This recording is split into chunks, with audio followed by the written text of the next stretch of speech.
सावन अमावस्या व्रत कथा। एक बार की बात है, किसी नगर में एक राजा रहते थे।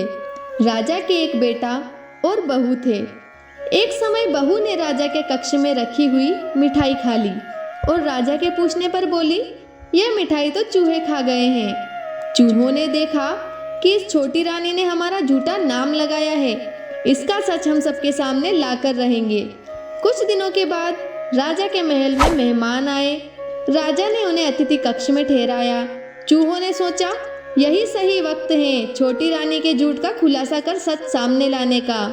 रात्रि के समय चूहों ने छोटी रानी के कपड़े ले जाकर अतिथि कक्ष में उनके कमरे में रख दिए।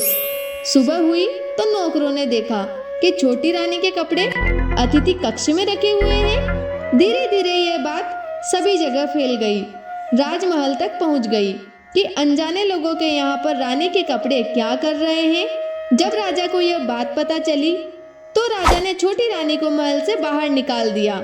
छोटी रानी हर रोज पीपल के पेड़ के नीचे एक दीप प्रज्वलित करती थी और ज्वारे भी बोती थी, पूजा करती थी और गुड़धानी का प्रसाद भी बांटती थी। एक दिन जब राजा शिकार से लौट रहे थे तो उन्होंने रास्ते में देखा कि एक पीपल के पेड़ के वहां पर कुछ जगमगा रहा है। राजा ने अपने सैनिकों से कहा कि जाओ और पता लगाओ उस पेड़ के वहां पर क्या चल रहा है, क्या जादू टोना हो रहा है। राजा के सैनिक गए और पीपल के पेड़ पर चढ़कर बैठ गए। रात्रि में उन्होंने देखा कि वहां रखे हुए दीपक आपस में बात कर रहे थे। एक दीपक दूसरे दीपक से कहने लगा, तुम कहाँ से हो? दूसरा दीपक बोला, मैं राजा जी के महल से हूँ। छोटी रानी रोज आकर मुझे प्रज्वलित करती है। आज हरियाली अमावस्या है लेकिन छोटी रानी नहीं आई क्योंकि राजा ने उन्हें महल से निकाल दिया है। तब दूसरे दीपक ने पूछा, राजा ने छोटी रानी को महल से क्यों निकाल दिया? तो राजा के महल का दीपक बोला कि छोटी रानी ने एक दिन राजा के कक्ष में रखी हुई मिठाई खा ली थी और इसका इंजाम चूहों पर लगा दिया था। छोटी रानी के झूठ का खुलासा करने के लिए चूहों ने रानी के कपड़े ले जाकर अतिथि कक्ष में रख दिए और रानी पर झूठा इंजाम लगा दिया। फिर राजा ने उन्हें महल से बाहर निकाल दिया। इसलिए आज मैं सूना हूँ।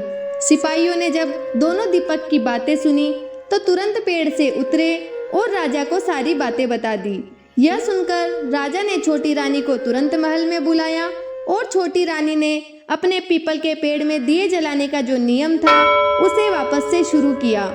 इसी प्रकार से सावन मास की सावणी अमावस्या को पीपल के पेड़ की पूजा करनी चाहिए, जिससे हमारे जीवन के सारे दुखों का नाश होगा और सुख की प्राप्ति होगी।